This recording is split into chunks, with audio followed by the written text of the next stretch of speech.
यूहन्ना का सुसमाचार अध्याय 13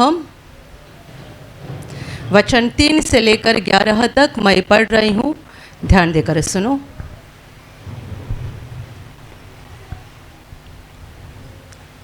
यीशु ने यह जानकर कि पिता ने सब कुछ मेरे हाथ में कर दिया है और मैं परमेश्वर के पास से आया हूँ और परमेश्वर के पास जाता हूँ, भोजन पर से उठकर अपने ऊपरी कपड़े उतार दिए और अंगोछा लेकर अपनी कमर बांधी। तब बर्तन में पानी भरकर चेलों के पांव धोने और जिस अंगोछे से उसने अपनी कमर बांधी थी उसी से पोंछने लगा। जब वह शमौन पतरस के पास आया तब पतरस ने उससे कहा, हे प्रभु, क्या तू मेरे पांव धोता है? यीशु ने उसको उत्तर दिया, जो मैं करता हूँ तू उसे अभी नहीं जानता, परंतु इसके बाद समझेगा। पतरस ने उससे कहा, तू मेरे पाँव कभी न धोने पाएगा। यह सुनकर यीशु ने उससे कहा, यदि मैं तुझे न धोऊं तो मेरे साथ तेरा कुछ भी साझा नहीं।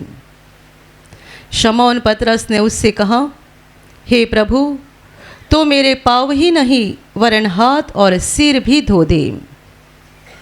यीशु ने उससे कहा, जो नहा चुका है उसे पाँव के सिवाय और कुछ धोने की आवश्यकता नहीं, परंतु वह बिल्कुल शुद्ध है। और तुम शुद्ध हो, परंतु सब के सब नहीं। वह तो अपने पकड़वाने वाले को जानता था, इसलिए उसने कहा, तुम सबके सब शुद्ध नहीं। Hallelujah, hallelujah, hallelujah, hallelujah, hallelujah, hallelujah, hallelujah. मेरे प्यारे भाइयों और बहनों, ये जो अभी हमने घटना पढ़ी है, ये प्रभु के क्रूस के बलिदान के थोड़े ही समय पहले हुई घटना है। प्रभु यीशु अपने चेलों के साथ आखिरी भोजन कर रहा था और उसे इस बात का पूरा पता था कि आगे क्या होने वाला है। कौन सा चेला उसको धोखा देगा, कौन सा चेला उसको पकड़वा कर देगा और उसको पकड़ा जाने के बाद आगे क्या हो जाएगा, ये सारी बातें प्रभु पहले ही जानता था। अपने चेलों के साथ वो आखिरी भोजन कर रहा था और इस बात को केवल प्रभु ही जानता था, चेले नहीं जानते थे कि हम अपने प्रभु के साथ ये अंतिम भोजन कर रहे हैं। इसके बाद दोबारा प्रभु के साथ भोजन करने का मौका नहीं मिलेगा, क्योंकि हमारा प्रभु हमसे निकाला जाएगा। इस बात से वे अनजान थे। इसे आखिरी भोजन कहा गया है क्योंकि प्रभु ने अपने चेलों के साथ अपने मृत्यु के पहले दिन आखिरी भोजन किया। Hallelujah, hallelujah, hallelujah. लिखा है कि यीशु ने यह जानकर कि पिता ने सब कुछ मेरे हाथ में सौंप दिया है, मैं परमेश्वर से आया हूँ और परमेश्वर के पास जाता हूँ। यीशु ने ये जानकर कि मैं पिता के पास से आया हूँ, पिता के पास जाता हूँ और उसने मेरे हाथ में सब कुछ सौंप दिया है, वो भोजन पर से उठा।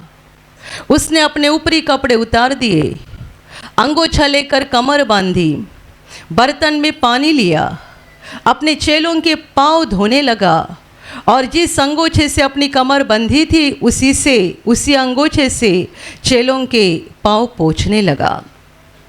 जब ये चल रहा था, चेलों के मन में क्या होगा, ये क्या हो रहा है, ये तो हमारा प्रभु है। ये उठा, इसने ऊपरी कपड़े उतार दिए, अंगोछे से कमर बांधी, बर्तन में पानी लेकर हमारे पाँव धोने लगा है, जबकि हमें उसको पाँव धोने की ज़रूरत है, पर ये हमारे पाँव को धो रहा है और कमर में जो अंगोछा बांधा है उसी से हमारे पैर को पोंछ रहा है। एक एक को करते करते जब वो शमौन पतरस के पास पहुंचा, ये यीशु का प्रमुख चेला था, उसे इस बात को बहुत बुरा लगा, इस बात को लेकर बहुत बुरा लगा कि हमारा प्रभु हमारे पाँव क्यों धो रहा है और क्यों पोंछ रहा है। इसलिए जैसे ही प्रभु यीशु उसके पास पहुंचा, वो पूछ रहा है, प्रभु क्या तुम मेरे पाँव धोएगा? यीशु कहता है, जो मैं कर रहा हूँ तू अभी नहीं समझ रहा है, बाद में समझेगा। तो भी पतरस मान नहीं रहा है। वो बोलता है कि नहीं, तुझे मेरे पैर कभी नहीं धोने हैं। वो इस बात से बड़ा दुखी हुआ था कि प्रभु मेरे पैर को कैसे छुएगा और मेरे पैर को कैसे धोएगा। और हम सभी इस बात को अच्छे से जानते हैं कि जब शरीर का सवाल आता है, तब हमारे शरीर में सबसे गंदा होने वाला अवयव, अंग, पैर होते हैं।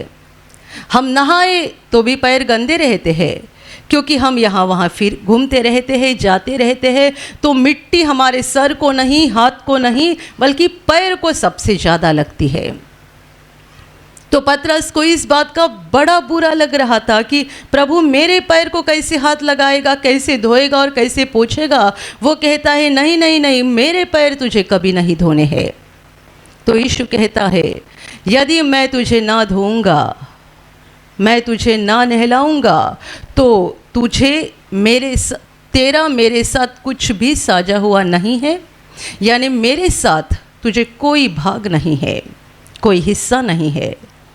सुनकर पतरस तुरंत कहता है, यदि ऐसा है तो केवल मेरे पैर ही नहीं बल्कि मेरे हाथ और सिर भी धो लेना।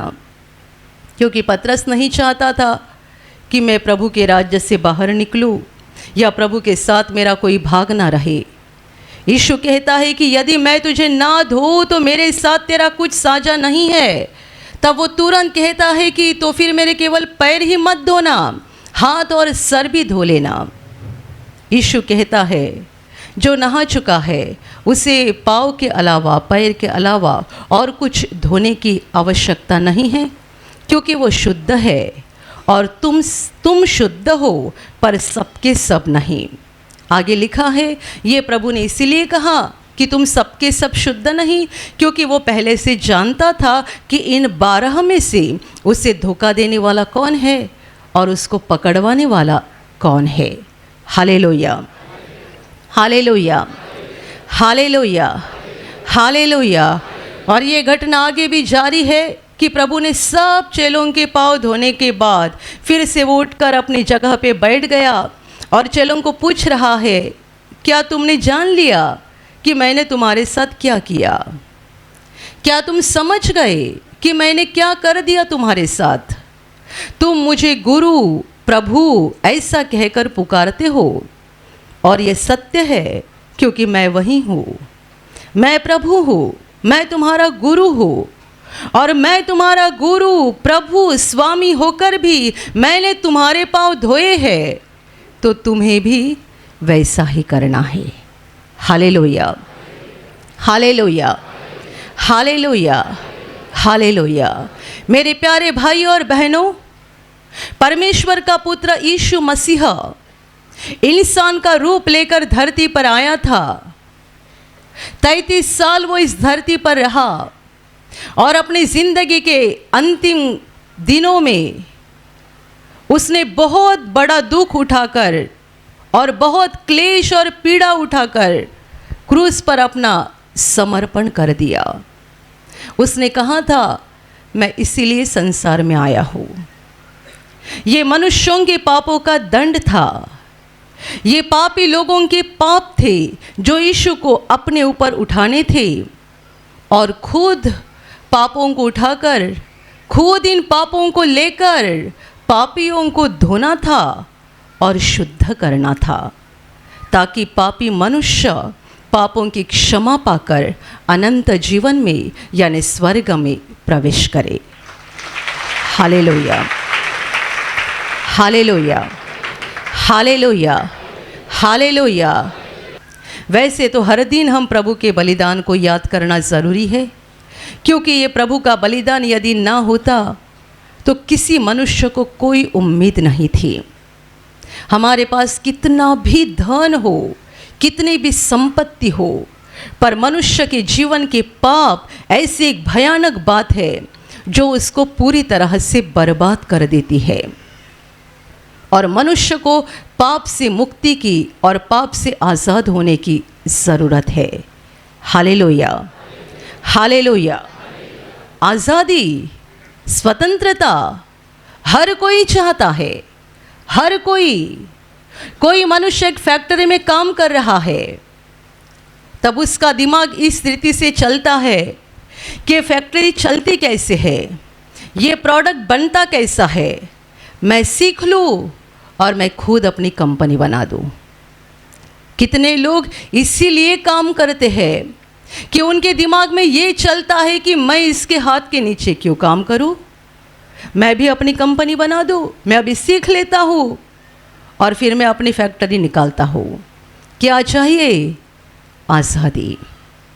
एक लड़का जब 18 साल का होता है, एक लड़की जब 18 साल की होती है और माँ बाप उसको कुछ भला सिखाने की कोशिश करते हैं, वो कहते हैं अभी हम 18 साल के हो गए, अभी तुम्हारा हम पर कोई अधिकार नहीं, हम जो चाहे कर सकते हैं। Hallelujah, hallelujah, hallelujah. कई जवान लड़के लड़कियों को कुछ तो गलत कदम उठाना होता है, पर वो 18 साल के होने तक रुक जाते हैं, क्योंकि कानून के हिसाब से 18 साल को होने के बाद वे आज़ाद हो जाते हैं। हर किसी को आज़ादी चाहिए। एक जवान औरत की, जवान लड़की की शादी होती है। शादी से पहले जब वो अपने पति के घर पे आती है, शादी के पहले पति के घर पे आती है, तब पति के माँ के साथ, बहन के साथ इतनी प्यार से बातें करती है कि उनके घर वालों को लगता है दुनिया के सबसे अच्छी लड़की हमको।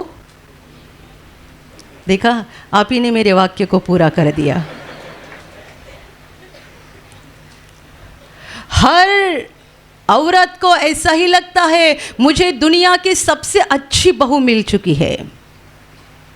शादी होने के कुछ ही दिनों के बाद झगड़ा शुरू होता है और वो लड़की कहती है मुझे आज़ाद होना है।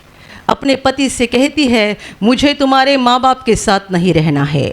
वो जाके अपने माँ के घर पे रहती है और पति को बोलती है जब तक दूसरा घर नहीं बनाओगे या दूसरा घर नहीं लोगे मैं तुम्हारे साथ नहीं आऊँगी।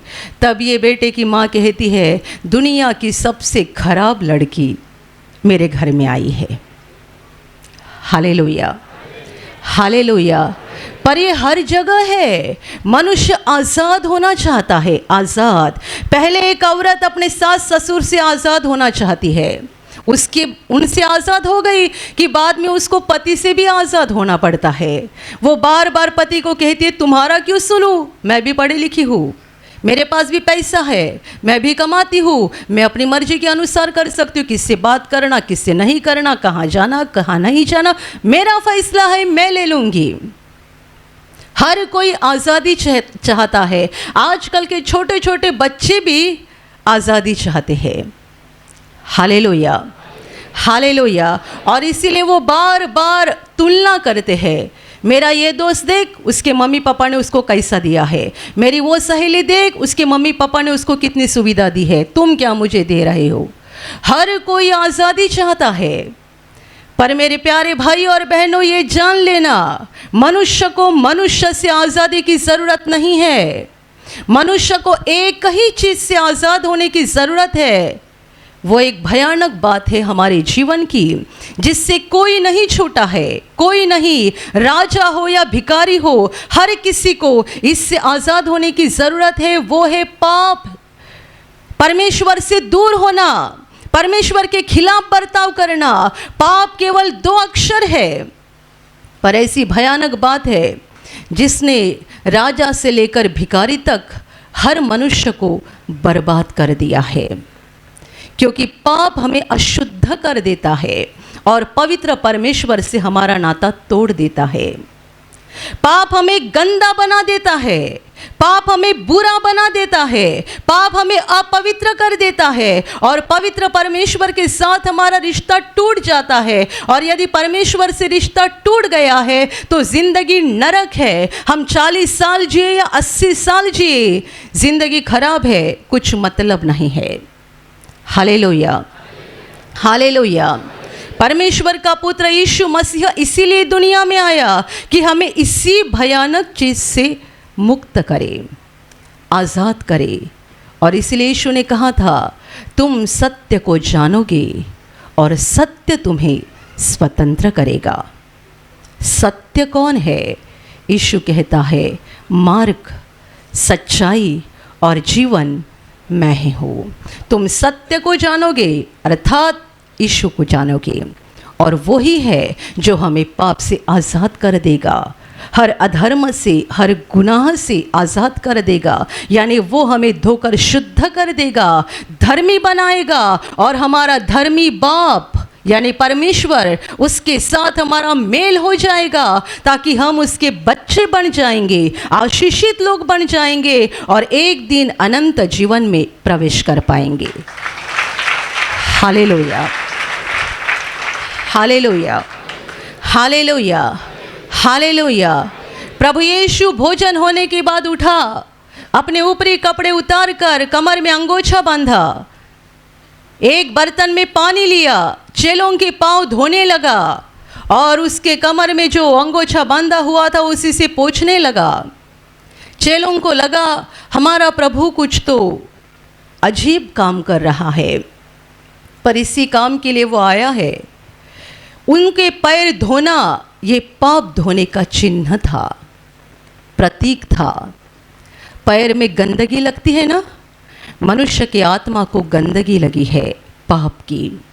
यीशु उनके पापों को धो रहा था, ये दिखाने के लिए कि तुम्हारे पापों को धोने के लिए मैं कल ही क्रूस पर बलिदान करने जा रहा हूँ। ये इस बात का चिन्ह था कि मैं तुम्हें शुद्ध करने के लिए इतना नम्र हो गया हूँ, इतना लीन हो गया हूँ कि मैं प्रभु होकर, स्वामी होकर, मालिक होकर तुम्हारे पैरों को छू रहा हूँ और तुम्हारे पैरों को धो रहा हूँ। हालेलुया। पाप ये मनुष्य के जीवन की सबसे गंदी बात है और इसी को प्रभु ने अपने ऊपर उठाया। आप समझ लीजिए, सोचिए इसके ऊपर कि क्या किसी मनुष्य के पैर धोना इतनी आसान बात है? पैर धोना ये बहुत निचला काम समझा जाता है, बहुत निचला। किसी का सर धोना, हाथ धोना ये अलग बात है, पर पैर को कैसे छू सकते हैं और पैर को धो भी कैसे सकते हैं और धोकर साफ भी, पोंछ भी कैसे कर सकते हैं? ये एकदम निचला काम है। वो धनी होकर दास बन गया। क्यों? हमारे पापों को धोने के लिए। स्वामी होकर वो दास बन गया। वो चेलों को कहता है कि क्या तुमने जान लिया कि मैंने तुम्हारे साथ क्या कर दिया? तुम मुझे प्रभु पुकारते हो, स्वामी कहते हो, गुरु कहते हो, और ये ठीक है, सही बोलते हो, क्योंकि मैं वही हूँ। मैं प्रभु हूँ, मैं स्वामी हूँ, मैं गुरु हूँ। मैं तुमसे इतना बड़ा आदरणीय हूँ तो भी मैंने अपने आप को इतना लीन और नम्र कर दिया कि स्वामी की जगह मैंने अपने आप को दास बना दिया। हमने जो तीसरा वचन पढ़ा उसमें ऐसा लिखा है कि यीशु ने यह जानकर कि पिता ने सब कुछ मेरे हाथ में सौंप दिया है। मैं स्वामी हूँ, अधिकारी हूँ, सारा अधिकार मेरे हाथ में है। पिता ने सब मेरे हाथ में सौंप दिया है। मैं उसी के पास से आया हूँ, उसी के पास जा रहा हूँ। वो भोजन पर से उठा, अपने सारे अधिकार को, सारे स्वामित्व को जानकर भी वो उठा। वो जानता था मैं स्वामी हूँ, तो भी मुझे कुछ पल के लिए दास का रूप लेना है, नम्र बनना है, मुझे इनके पापों की गंदगी को धोना है। और उसने चेलों के पांव धोए, पतरस के पास गया। पतरस नहीं समझ रहा था, ना ही बाकी चेले समझ रहे थे, पर वे चुपचाप थे। उन्हें शायद इस बात की हिम्मत नहीं हो रही थी कि प्रभु को सवाल करे कि तुम ये क्या कर रहे हो। पर जबकि पतरस प्रभु का प्रमुख चेला था और प्रभु से बहुत ज़्यादा प्यार करता था, सबों में से वो ज़्यादा प्रेम करता था प्रभु से, इसलिए उसने प्रभु से कहा, हे प्रभु, क्या तू मेरे पैर धो रहा है? मेरे पैर मैं तुझे कैसे धोने दूंगा? प्रभु उससे कहता है कि जो मैं कर रहा हूँ तू अभी नहीं समझेगा, पर बाद में समझेगा। पतरस बोलता है, नहीं नहीं नहीं, मेरे पैर तुझे कभी नहीं धोने हैं। वो तो इस बात को सोच भी नहीं सकता था कि मेरे पैर को प्रभु कैसा हाथ लगाए, और वो भी इतने गंदे हुए पैर। प्रभु कहता है, यदि मैं तुझे ना धोऊं तो मेरे साथ तेरा कोई भाग नहीं है, मेरे साथ तेरा कोई हिस्सा नहीं है। सुनकर पतरस तुरंत बोलता है, यदि ऐसा है तो केवल पाँव ही नहीं, मेरे हाथ और सर को भी धो डाल। तब प्रभु कहता है कि जो नहा चुका है उसके पैर के अलावा और कुछ धोने की आवश्यकता नहीं। हालेलुया, क्योंकि वो शुद्ध है। प्रभु के चेलों ने प्रभु को ग्रहण किया था, उसको ग्रहण करके विश्वास करके उनको पापों की क्षमा मिल चुकी थी, वो शुद्ध हो चुके थे। उन्होंने प्रभु के कितने सारे वचनों को ग्रहण किया था और उन वचनों के द्वारा वे शुद्ध हो चुके थे, और इसलिए प्रभु कहता है, तुम शुद्ध हो, तुम नहा चुके हो। ये प्रभु शरीर की बात नहीं कर रहा है, बल्कि आत्मा की बात कर रहा है। तुम नहा चुके हो, तुम शुद्ध हो चुके हो, और जो नहा चुका है उसको बस पैर धोने की आवश्यकता होती है। Hallelujah, hallelujah. जब हम नहाते हैं उसके बाद हमारे शरीर का एक ही अंग बार बार गंदा होता है, वो है पैर, क्योंकि पैर ज़मीन को लगे हुए रहते हैं। जो हमारे शरीर का हिस्सा ज़मीन को लगा हुआ रहता है वो बार बार गंदा होते जाता है। प्रभु यीशु पर विश्वास करके उसे ग्रहण करने के बाद हम पापों की क्षमा पाते हैं, और पापों की क्षमा पाने के बाद तुरंत हम स्वर्ग में नहीं जाते, हमें कुछ समय तक धरती पर रहना पड़ता है। यानी हमारे पाँव ज़मीन पर लगे हुए रहते हैं, और पाँव ज़मीन पर लगे हुए होने के कारण बार बार उसको गंदगी लगती है। यानी बार बार हमारे सामने लालच आते रहते हैं, हमारी परीक्षाएं होती रहती है, बार बार शैतान हमें पाप में गिराने की कोशिश करता है, और कभी कभी हमसे पाप हो भी जाते हैं। तो हमें ज़रूरत है हर दिन हम प्रभु के क्रूस के सामने आए और हर दिन अपने पापों को मानकर पश्चाताप करें और प्रभु के पास क्षमा मांगे। Hallelujah, hallelujah. जैसे कि दिन भर में हम एक ही बार नहा लेते हैं, पर पैर को बार बार धो डालते हैं। क्यों? पैर को बार बार गंदगी लगती है। अभी आप में ऐसे कोई भाई बहन होंगे जिनको ये आदत ही नहीं है पैर को भी धोने की। कहीं से भी आ गए तुरंत फटाक से बिस्तर पर चढ़ गए। पर अच्छी आदत ये है कि बाहर से आने के बाद पहले अपने पैर को धोए। नहाना दिन में एक ही बार करना पड़ता है, पैर को बार बार धोना पड़ता है, क्योंकि पैर को गंदगी लगती है। और यदि आप ज़्यादा कीचड़ में या ज़्यादा मैले जगह काम कर रहे हैं तो आपको और ज़्यादा मेहनत लेकर अपने पैर को धोना पड़ता है। कई लोगों को लगता है बस एक बार अपने पापों की माफ़ी मांगी, एक बार प्रभु ने हमको क्षमा किया, काम हो गया, उसके बाद कुछ करने की ज़रूरत नहीं। वैसा नहीं है। प्रभु कहता है कि जो नहा चुका है उसको पैर धोने के अलावा और कुछ धोने की आवश्यकता नहीं। इसका मतलब पैर धोना पड़ता है। हर दिन प्रभु के सामने आना चाहिए।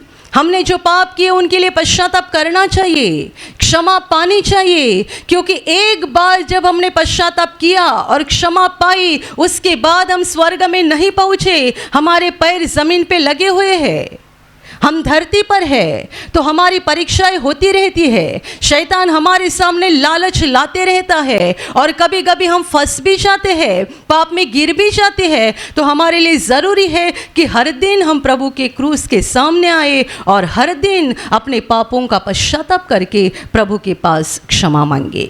Hallelujah, hallelujah, hallelujah. प्रभु ने आगे कहा है, जैसा मैंने तुम्हारे साथ किया है वैसे ही तुम भी दूसरों के साथ किया करो। तुम्हारी गंदगी को मैंने धोकर तुम्हें शुद्ध किया, तो तुम भी दूसरों की गंदगी धोते जाओ। ये बहुत महत्वपूर्ण बात है, क्योंकि हमारा जीवन ऐसा चल रहा है और हमारा चाल चलन ऐसा हो रहा है कि हम दूसरों की गंदगी धोते नहीं हैं, बल्कि बढ़ाते जाते हैं।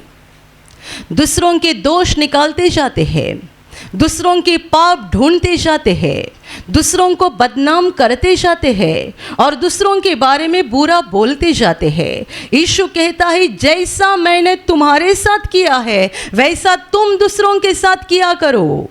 मैंने तुम्हारे पाँव की गंदगी धो डाली। मैं प्रभु होकर, स्वामी होकर दास बन गया और इतना नम्र होकर मैंने तुम्हारी गंदगी को धोकर तुम्हें शुद्ध कर दिया। तो तुम्हारा भी फर्ज है कि तुम दूसरों की भी मदद करो शुद्ध होने के लिए, अपने पापों से मुक्त होने के लिए।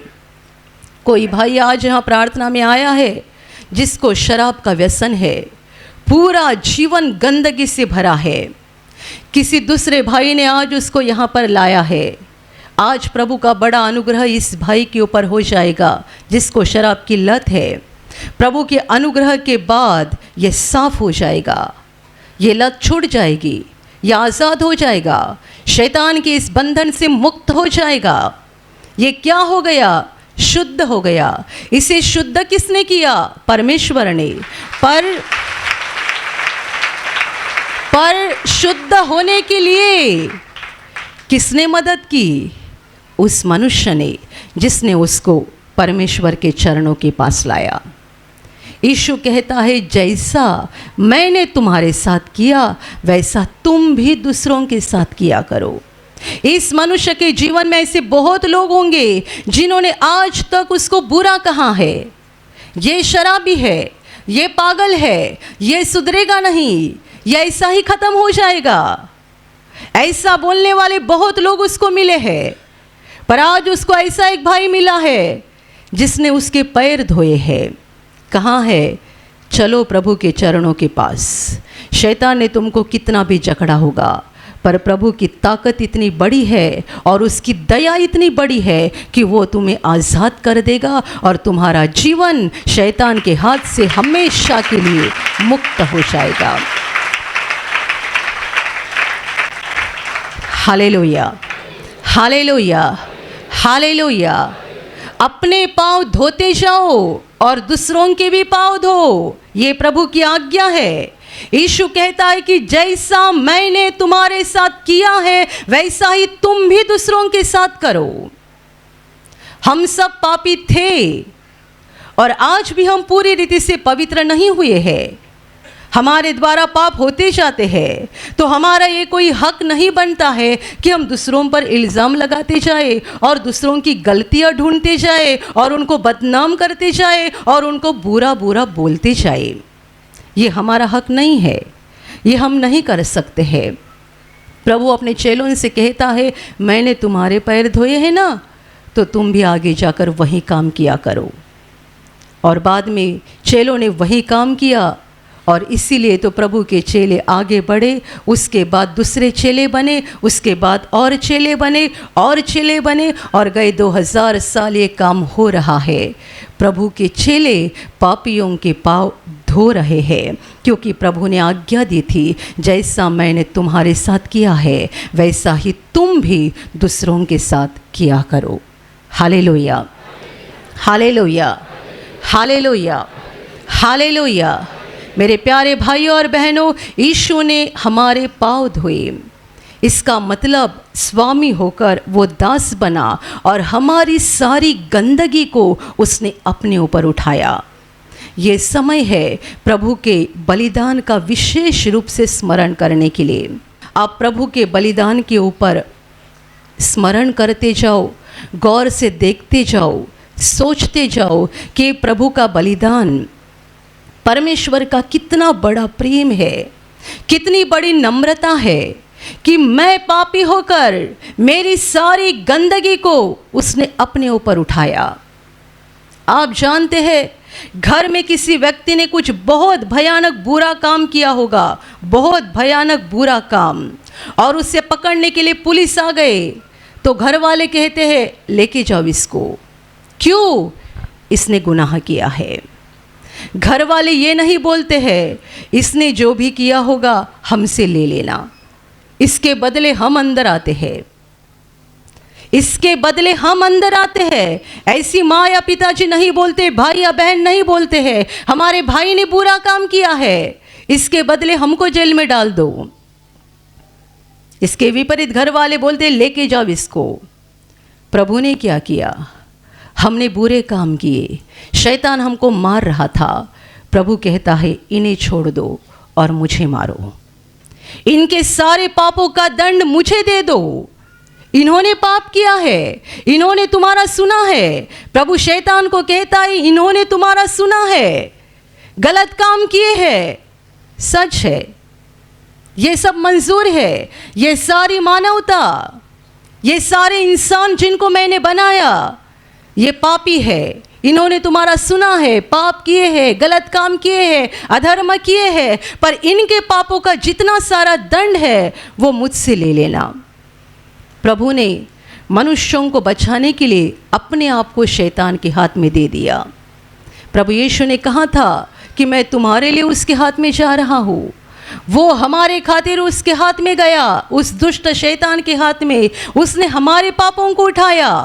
प्रभु को जब क्रूस पर लटकाया गया था उसके दोनों तरफ से दो चोर को लटकाया गया था, दाहिने बाजू में और बाएं बाजू में दो चोर थे, बड़े गुनहगार। उनको भी क्रूस पे लटकाया गया था, क्योंकि क्रूस पर लटका कर मार डालना ये उस जमाने की एक भयानक अपमानकारक सज़ा हुआ करती थी। दोनों तरफ से दो चोर थे क्योंकि वे भी बड़े गुनहगार थे, पर प्रभु को उनके दोनों के बीच में लटकाया गया, ये दिखाने के लिए कि जो बीच में लटका है वो सबसे बड़ा गुनहगार है। उसने हमारी कितनी गंदगी उठाई, कितना पाप उठाया।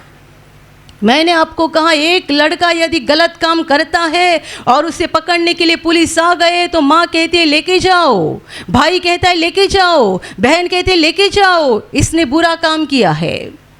शैतान लोगों को मार रहा था, बीमारी दे रहा था, परेशानी दे रहा था, हर प्रकार के श्रापों से, पीड़ा से, दर्द से उनके जीवन को भर रहा था। प्रभु स्वर्ग छोड़कर धरती पर आया, परमेश्वर होकर इंसान बना, स्वामी होकर दास बना, और उसने शैतान से कहा मुझे ले, मुझे मार। इसीलिए बाइबल कहती है सचमुच उसने हमारी बीमारियों को उठाया, सचमुच उसने हमारे सारे क्लेश और दर्द को उठाया। और इसीलिए बाइबल कहते उसी के यानी यीशु के मार खाने से तुम चंगे हो गए हो। यीशु ने तुम्हारी बीमारियों को अपने ऊपर उठाया है। जब वो तड़प रहा था, वो डायबिटीज़ उठा रहा था, HIV उठा रहा था, TB और कैंसर ले रहा था, मनुष्य के हर रोग को वो अपने ऊपर झेल रहा था, मनुष्य के पापों का सारा दंड वो अपने ऊपर झेल रहा था। कितना नम्र बना। इसलिए मैंने कहा कि प्रभु का क्रूस का बलिदान ये परमेश्वर का कितना बड़ा प्रेम है, कितनी बड़ी नम्रता है। इस क्रूस के बलिदान पर सोचते जाओ, आप जानोगे कि आपके जीवन में उस महान परमेश्वर के अलावा और कोई महत्वपूर्ण नहीं है। उसने इतना प्रेम किया है, इतना प्रेम हमें बचाने के लिए, छुड़ाने के लिए उसने हम पर इतना प्रेम किया है कि ऐसा प्रेम हम पर कोई नहीं कर सकता है। उसने अपने जान की कीमत चुकाई, वो हमारे लिए समर्पण हो गया। Hallelujah, hallelujah. पुराने नियम में पापों से छुटकारा पाने के लिए लोग परमेश्वर को यज्ञ किया करते थे, बलि दिया करते थे, जानवरों का लहू ही देना पड़ता था, क्योंकि परमेश्वर का वचन सिखाता है कि बिना लहू बहाए पापों की क्षमा नहीं हो सकती है। और इसीलिए पुराने नियम के लोग परमेश्वर को जानवरों का लहू चढ़ाया करते थे अपने पापों को मिटाने के लिए। पर आगे जाकर ऐसा हो गया कि परमेश्वर का पुत्र खुद एक पवित्र मेमना बन गया और उसने अपना लहू देकर हम जैसे पापियों को बचा लिया। अभी जानवर के लहू की ज़रूरत नहीं है, क्योंकि परमेश्वर का पुत्र जो पवित्र मेमना है उसने खुद अपना लहू देकर पापियों को बचाया है। Hallelujah, hallelujah, hallelujah. मेरे प्यारे भाइयों और बहनों, प्रभु यीशु के इस बलिदान पर सोचते जाओ। ये पूरा सप्ताह प्रभु के बलिदान पर सोचते जाओ। यदि आप इस बात पर गौर से सोचते जाओगे, आपके जीवन की बुरी आदतें भी निकल जाएगी। बड़ी आसानी से आप पाप में गिरते हैं ना, बड़ी आसानी से आप मोबाइल उठाते हैं, बड़ी आसानी से दुनिया भर की वीडियो देखते हैं, बड़ी आसानी से गालियां देते हैं, बड़ी आसानी से बुरा काम करते हैं, झूठ बोलते हैं, सारी बातें बड़ी आसानी से करती है। प्रभु ने आपको समय दिया है, आप उसके बलिदान पर सोचते जाओ।